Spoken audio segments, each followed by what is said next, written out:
Hello，大家好，今天要录制一期5万订阅的 Q&A， 在这里非常感谢大家，在经营这个频道2年多以后，我就达到了5万个订阅。相信大家对我也有很多的问题，所以我决定做一期5万的 Q&A， 来回答大家一些关于我的问题，还有一些关于 YouTube 频道经营的问题。那么话不多说，开始我们的 Q&A。首先第一个问题就是我现在的年龄是多少？我发现很多观众很好奇我今年几岁，其实我马上就要30岁了。只有录制影片的这一天是我29岁的最后一天，在你看到这期影片发布的时候，是我30岁的第一天，所以我希望大家能够为这部影片点个赞，这样我就能够收到大家的深入祝福。第二个问题就是我是哪里人？很多人会认为我是台湾人，但其实我是中国大陆福建人。大家可以告诉我，根据我的口音，你当初以为我是哪里人？第三个问题就是我现在是否是全职的 YouTuber？ 其实我不是全职的 YouTuber， 我还有我正职的工作。我正职是用户体验设计师，也就是帮忙设计一些网站、软体，还有手机 APP 等等。第四个问题就是我现在的居住地，我现在是定居在加拿大。也有观众好奇我为什么会来到加拿大。我首先是来到加拿大读书，然后在读书毕业之后，我就得到了3年的工作签证，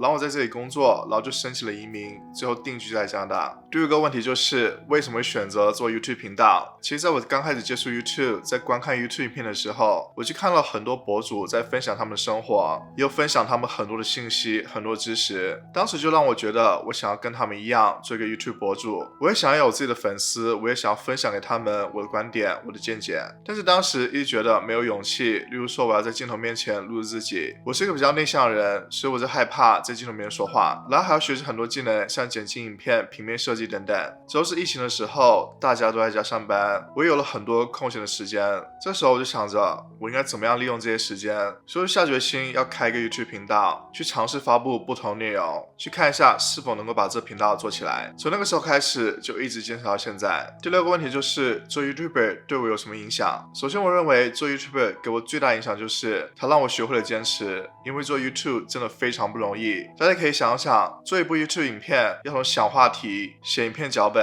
然后录制影片、剪辑影片，就再上传到 YouTube 上面，然后再推广这部影片。其实在这个过程中有非常多的步骤，会花费你非常多的时间和脑力。所以对于每个 YouTuber， 如果你能够坚持产出影片，是非常不容易的。所以我认为给我最大影响就是让我学会了坚持，还有就是做 YouTuber 让我学会了思考，让我去主动了解很多信息。大家可以想象，在我频道里面有350多部影片，所以为了产出这些影片，我必须要不断吸收新的知识，才能够分享给大家。所以需要不断的去吸收更多新的知识，去思考，去分类，去总结，然后制作成影片分享给大家。第三个影响，我就认为提高了我表达能力。其实做 YouTuber 是需要你有一定的表达能力的。当你表达的越通顺，你的观众就越容易理解。在我一开始录制影片的时候，我的表达能力是非常差的，可能录制一句话都需要花费很多时间。但是当我不断练习，不断录制，我就发现我的表达能力更好了，我的表达更自然了，也不会害怕在镜头面前说话。所以总的来说，做 YouTuber 对我产生了非常多积极的影响。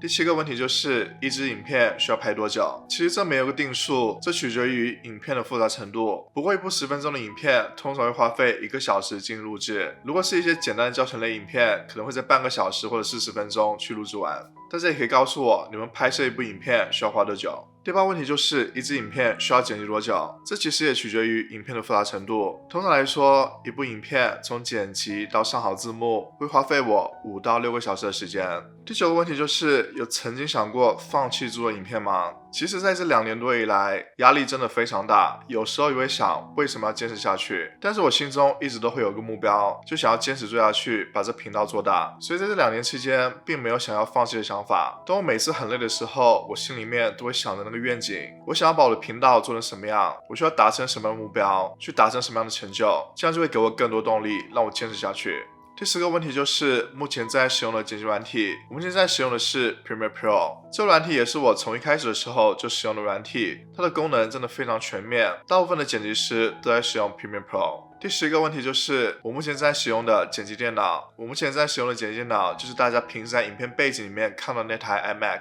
我用它大概用了3年，到现在为止运行速度也是非常快的。第12个问题就是我是怎么做到每周定时发片的？我每周都会发布3部影片，在周二、周四、周六的时候，我在很多观众都会好奇我是怎么坚持下来的。其实这需要方法，就像我在想影片话题的时候，我都会集中想我下个星期3部影片需要有哪些话题，然后在想好话题之后，我就集中时间去写好这3部影片它的脚本，然后会空出1天的时间去整体录制这3部影片。在录制完之后，有时间的时候我就开始剪辑影片。其实我的方法就是在同一时间内做相同的事情，例如说我在同一时间内我只想影片的话题去搜索影片的话题，在同一时间内我只想影片的脚本去写影片的脚本，在同一时间内我只录制影片，这样我就很快的进入状态，并且能够延续这个状态。第13个问题就是我频道定位的演变。其实在我刚开始 YouTube 频道的时候，我并没有想好这频道应该是怎么样的，但是我能够确认就是这个频道是个知识类的频道。所以在我刚开始的时候，我会发布很多种内容，有关于网络赚钱的、网络创业的，有关于个人成长的，还有 YouTube 频道的。最后发布了20几部影片之后，我就慢慢发现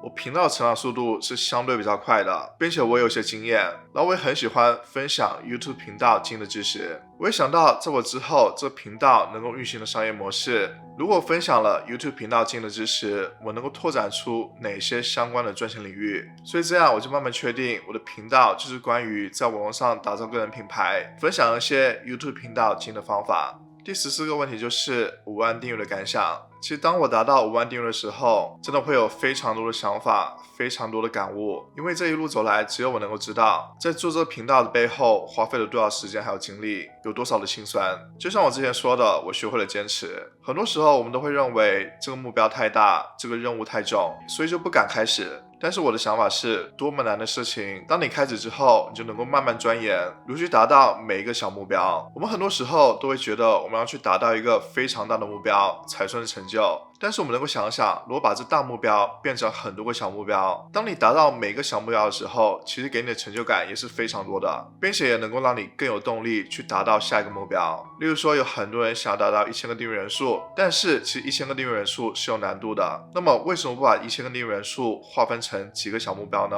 例如说，你首先达到100个订阅人数、300个订阅人数、500个订阅人数，这其实对你来说会容易很多。在0到1000订阅这路上，你会得到非常多的成就感，因为达到了很多个小目标。还有一点就是你要去不断的学习，其实任何事情都是需要你不断学习的，去不断吸收新的知识。对于做 YouTube 频道来说，你要去想想在这个领域里面有什么新的知识、新的资讯，你要去花时间去吸收这些新的知识、新的资讯，去提高自己。还有就是自身的能力也要提高，例如说你录制影片的能力，你对着镜头讲话是否更自然了？你要想想如何提高你面对镜头讲话能力，然后就是剪辑影片的能力，你要去思考一下你3个月前剪辑影片的技术和现在相比是否有进步，你是否学会了更多技巧。我一直都有说，做 YouTube 频道是一场马拉松。我经营频道这2年以来，也感受到了这是一个长期的比赛，大家期望不能心急，当你越心急，就越达不到你的目标。我希望大家都能够把经营 YouTube 频道看成是一个3年、5年的事情。当你把这时间拉长，你就觉得现在压力并不是那么大，你有更多时间去提高自己，去创造出更好的内容。第15个问题就是我的一部影片能够赚取多少广告收入？广告收入其实每一部影片都是不一样的，取决于它的 CPM 还有它的观看次数。我有的影片这2年以来可以赚取$2000多，也有的能够赚取$1000多。所以当一部影片它有越多的观看量，它的广告收入也就是越多的。第16个就是推荐一款影片剪辑软体。我刚才说过，我用的剪辑软体是 Premiere Pro， 这款剪辑软体是很多人都在用的，它的功能非常全面，但是对于新手来说它比较复杂，需要花费一定的时间去学习这剪辑软体。如果是新手想要快上手，我建议大家去使用 Filmora 这剪辑软体，它的操作比较简单，并且还有一个很好的优点就是它在里面提供了很多的素材，你可以直接抓取里面的素材去用到你影片剪辑里面，不像是 Premiere Pro 它没有任何的素材，都需要你额外的购买去加入到 Premiere Pro 里面。第17个问题就是如何找到你频道的受众。其实找到频道的受众就要想你的频道是想要做什么内容的，有什么样的主题，然后你要设身处地的去想究竟有哪些人会喜欢看这样类型的影片，他们平时的生活是什么，他们有什么兴趣，在你相关领域里面面他们会有什么样的问题，你能够提供什么样的帮助，什么样的价值。你需要有一个共情的心理去找到你频道的受众，去感受到他们的困难，去感受到他们痛点，这样你就能够慢慢找到你频道的真正观众。第18个问题就是用英文或者中文哪个能够获得更多订阅人数。其实用什么语言都是有市场的，并不是说做英文的频道就更容易得到更多订阅人数。你可以发现有很多中文频道也是有几百万订阅的，所以我希望大家不要再纠结用英文做频道还是用中文做频道，你应该发挥你的优势。比如说你英文更好，你就可以开一个英文频道，你中文更好，就可以开一个中文的频道。最主要的是你的内容是否能够吸引观众，是否是观众感兴趣的。第12个问题就是在频道后台里面，频道的关键字是否越多越好。频道的关键字只是帮助 YouTube 分析你的频道是主要关于什么的，只要输入几个有关频道的关键词就可以了，这对你频道流量来说并没有很大影响，只是一个辅助的工具，大家不需要太纠结。第20个问题就是版权声明的影片是否能够得到盈利。如果有影片得到了版权声明，那就意味着你非法使用了一些版权的素材、版权的影片，被原创者发现了，原创者声明了这部影片它的版权。这情况下，这部影片还是可以盈利的，但是所有的广告收入都是归原创的创作者所有的。例如你违规使用了版权音乐，然后原创者知道了，他就声明了这部影片的版权，那么这部影片它所有获得广告收入都是归这原创者所有的。第21个问题就是如何快速提高影片的观看量。我相信这是每一个人都会问到的问题，如何快速得到影片的观看量。其实想要得到影片的观看量有很多因素决定，首先就是你这部影片它的话题是否吸引观众，如果观众根本不感兴趣这部影片的话题，那么这部影片也不会得到很多观看量。然后就是这部影片它的缩图是否能够吸引观众，不吸引观众的缩图也是没有办法让观众点击这部影片，这部影片也就没有观看量。还有就是这部影片观众在点击观看之后他们是否喜欢，如果观众点击观看之后只看了半分钟、1分钟，那就会告诉 YouTube 算法这部影片不是这些观众想要的，那么 YouTube 算法也就不会继续推荐给更多新的观众，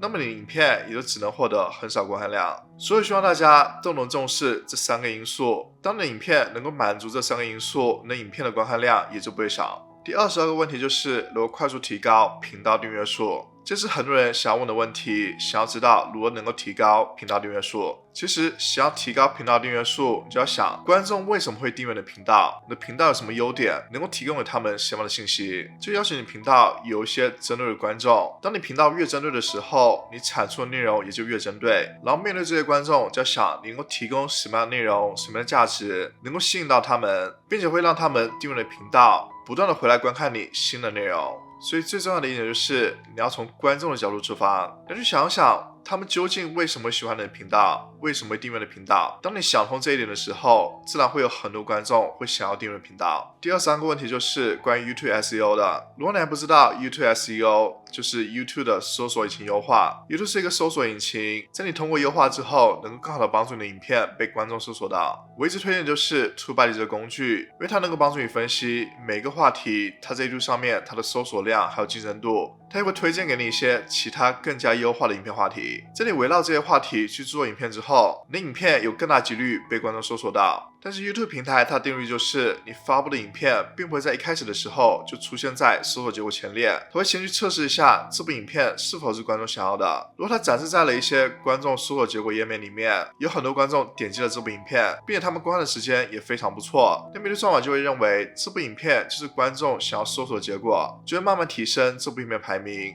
如果一直表现都不错，就出现在搜索结果第一位。第24个问题就是如何提升影片的画质。想要提升影片的画质，你只能通过提升影片的设备，还有提升你拍摄的亮度。其实现在的手机都能够拍出非常不错的 4K 画质，如果你有预算，也可以购买一款不错的相机。然后你需要注意的就是你拍摄时候场景的灯光，如果你拍摄时候场景它的灯光很足，可以一下就提升你影片的画质。现在回答所有大家关于 Q&A 的问题，因为这部影片发的时间比较特殊，是我在30岁的时候发布的影片，所以我想在影片的结尾也说一下我在这个时候30岁的感受。我不知道大家会不会跟我一样，对于30岁这个年龄非常的敏感。我发现在我越接近30岁的时候，我就越有年龄焦虑。30岁就好像是一个人生的分水岭一样，很多人都说30而立，就代表你的事业需要有很成功，你的家庭需要很美满，你需要完成很多20岁就做完的事情。因为过了30岁，你就需要做很多其他事情